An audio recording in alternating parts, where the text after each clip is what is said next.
The War Room, Episode 2, The Map. You cannot win wars you cannot see.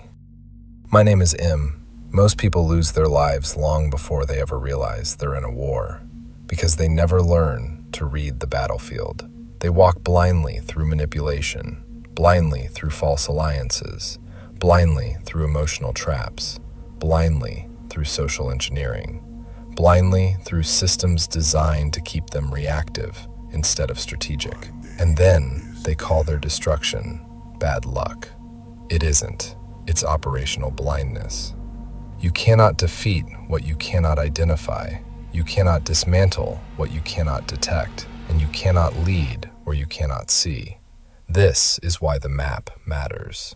Because before strategy, before power, before leadership, there must be awareness. Not surface awareness, strategic awareness. The ability to read people, patterns, motives, environments, weaknesses, threats, opportunities. This is human terrain mapping, and without it, you are vulnerable. Every room you enter has a structure. Every relationship has leverage points. Every workplace has hidden power systems. Every family has operational patterns.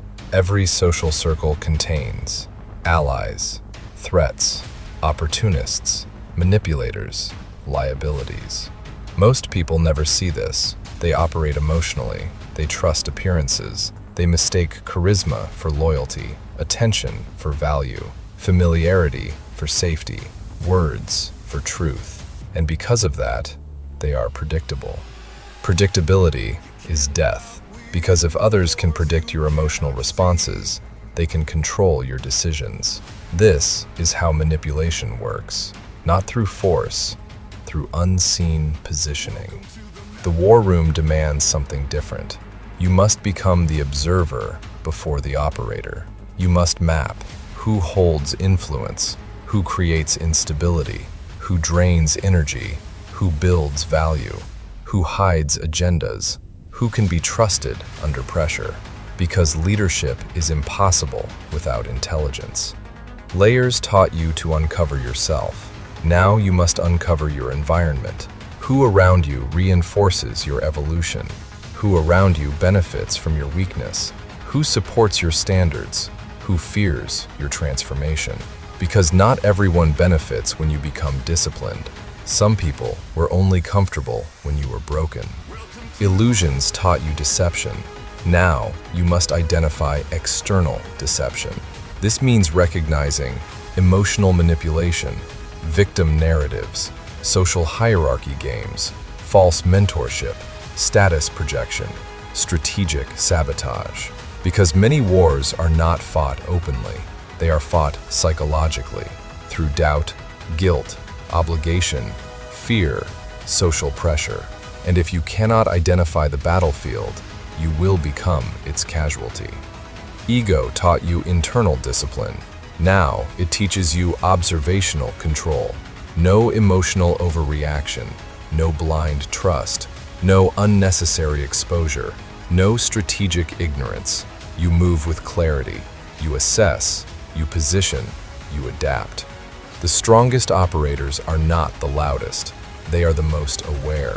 They know when to speak, when to remain silent, when to engage, when to withdraw, when to build, when to eliminate liabilities. Because survival is no longer enough. Precision is required. This applies to everything. Business. Who is an asset? Who is a threat? Who is wasting your time? Who is building your mission? Relationships. Who protects peace? Who creates instability? Who reinforces healing? Who exploits wounds? Family. Who builds legacy? Who perpetuates dysfunction? Who deserves access? Who requires boundaries? Social circles. Who sharpens you? Who weakens you? Who respects standards? Who resists growth? Your life is a battlefield whether you acknowledge it or not. The only question is, are you reading the map or wandering through enemy territory without one? This episode is where listeners begin to understand awareness is not paranoia, it is preparation. Discernment is not fear, it is survival. Boundaries are not cruelty, they are strategic defense. You do not need to control every battlefield, but you must understand the terrain, because every failed mission begins with poor intelligence. So study your world, map your terrain, read behavior, track patterns, assess outcomes, know where you stand, know where others stand, know where the threats are. The operator who understands the map controls the mission. The one who ignores it becomes collateral. This is how you stop living reactively. This is how you move from healing to command. My name is M. You cannot win wars you cannot see. So open your eyes, study the battlefield, and build your map.